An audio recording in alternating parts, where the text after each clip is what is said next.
O livro de Ruth é um trabalho brilhante de arte teológica que nos convida a refletir sobre a questão de como Deus está envolvido nas alegrias e dificuldades do dia a dia das nossas vidas. Há três personagens principais no livro: Noemi, a viúva, Ruth, a moabita, e Boaz, o agricultor israelita. E sua história é contada em 4 capítulos que são projetados lindamente.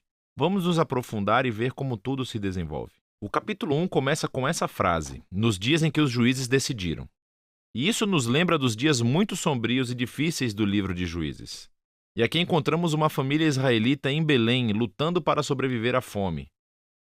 E assim, em busca de comida, eles se mudam para a terra de Moabe, antigo inimigo de Israel.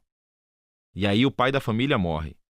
E os filhos se casam com 2 mulheres moabitas, Ruth e Orfa. E então os filhos também morrem. E assim, eles deixam apenas Noemi e essas 2 novas noras. E Noemi não tem mais motivos para ficar. E ela diz às suas novas noras que ela está voltando para casa. E Noemi sabe que a vida de uma viúva solteira e estrangeira em Israel é muito difícil. E então, ela compele as mulheres a ficarem para trás. Orfa concorda, mas Ruth não. Ela mostra uma lealdade notável a Noemi. E ela diz: onde quer que você for, eu vou. O seu povo se tornará o meu povo e o seu Deus se tornará o meu Deus. E assim as 2 retornam a Israel juntas. E o capítulo termina com Noemi mudando seu nome para Mara, o que significa amargura em hebraico. E ela lamenta o seu destino trágico. O capítulo 2 começa com Noemi e Ruth discutindo onde vão encontrar comida. E acontece que é o começo da colheita da cevada. E assim, Ruth sai em busca de comida e acontece que ela acaba colhendo grãos no campo de um homem chamado Boaz, que por acaso é parente de Noemi. Nos é dito que Boaz é um homem de caráter nobre, e ele observa a Ruth. E assim, depois de descobrir mais sobre a sua história, ele mostra uma generosidade notável a ela. Ele permite que a imigrante Ruth possa colher grãos em seu campo. E ao fazê-lo, Boaz realmente obedece a um mandamento explícito da Torá, que é mostrar generosidade aos imigrantes e aos pobres. Boaz está tão impressionado com a lealdade de Ruth a Noemi que ora por ela para que Deus a recompense por sua ousadia. Então Ruth chega em casa naquela noite e Noemi descobre que ela conheceu Boaz e ela está emocionada. Ela diz que Boaz é o resgatador da sua família. Agora, essa coisa de resgatador da família era uma prática cultural em Israel, onde se um homem da família morresse e deixasse para trás uma esposa, filhos ou terra, era responsabilidade do resgatador da família casar-se com aquela viúva, aceitar a terra e proteger essa família. Então, Noemi começa a ter esperança de que talvez haja um futuro para sua família. O capítulo 3 começa com Noemi e Ruth fazendo um plano para que Boaz perceba a sua situação. Então Ruth parará de usar roupas de viúva de luto e dará sinais de que ela está disponível para casar-se. E assim, Ruth vai ao encontro de Boaz na fazenda naquela noite. E quando ela se aproxima, Boaz acorda e ele está totalmente surpreso. E Ruth deixa as suas intenções muito claras. Ela pergunta se Boaz vai redimir a família de Noemi e se casar com ela. Boaz é mais uma vez surpreendido pela lealdade de Ruth, Noemi e sua família.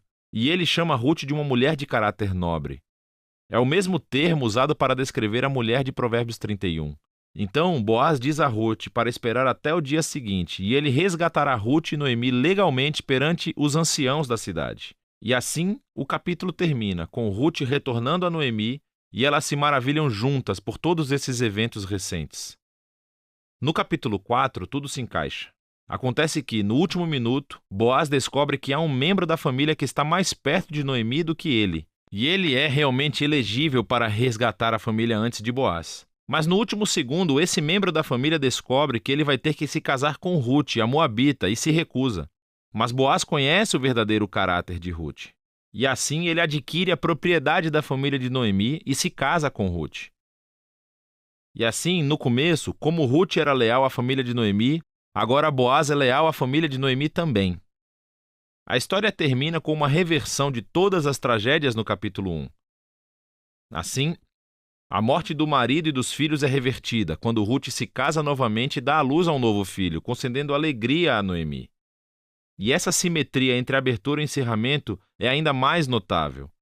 Então, lembre-se, a tragédia da abertura foi seguida por um grande ato de lealdade da parte de Ruth. E isso agora é correspondido pelo ato de lealdade de Boaz que leva à restauração final da família. E essa simetria também destaca o conceito dos capítulos internos. Cada um dos capítulos começa com Noemi e Ruth fazendo um plano para o futuro. E isso é seguido por um encontro providencial entre Ruth e Boaz, e cada capítulo termina com Noemi e Ruth regozijando-se com o que aconteceu. Essa história é projetada lindamente, e esse conceito realmente se conecta com uma característica realmente interessante da história, que é o fato de haver pouca menção de Deus. Claro, os personagens falam sobre Deus algumas vezes, mas o narrador nunca menciona Deus fazendo algo diretamente na história.